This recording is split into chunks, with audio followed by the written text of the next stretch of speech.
பேரவைத் தலைவர்களே, அவர் என்ன பேசினாலும் எனக்கு புரியல. நல்லதுதான் பேசியிருப்பான்னு நினைக்கிறேன், கவனிக்கிறேன். மாண்புமிகு பேரவைத் தலைவர் அவர்களே, எனது ஒட்டப்பிடாரம் சட்டமன்ற தொகுதி விளாத்திகுளம் சட்டமன்ற தொகுதி மிகவும் வறட்சியான தொகுதி ஆகும்.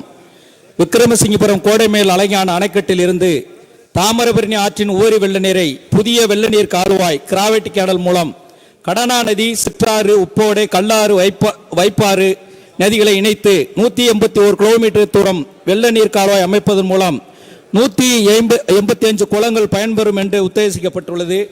இத்திட்டத்தின் பயண செலவு விகிதம் அரசுக்கு கூடுதலாக வருவாய் கிடைக்கும். இத்திட்டத்தினை பாசனம் மற்றும் குடிநீர் தேவைகளை பூர்த்தியாகும். சமூக பொருளாதார நிலைகளும் மேம்படும்.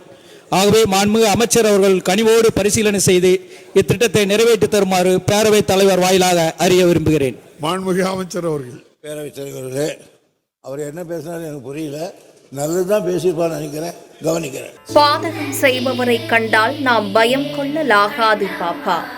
மோதி மிதித்து விடு பாப்பா, அவர் முகத்தில் உமிழ்ந்து விடு பாப்பா. அண்மை செய்திகளை உடனுக்குடன் தெரிந்து கொள்ள இணைந்திருங்கள் எம் நாடு தொலைக்காட்சியுடன்.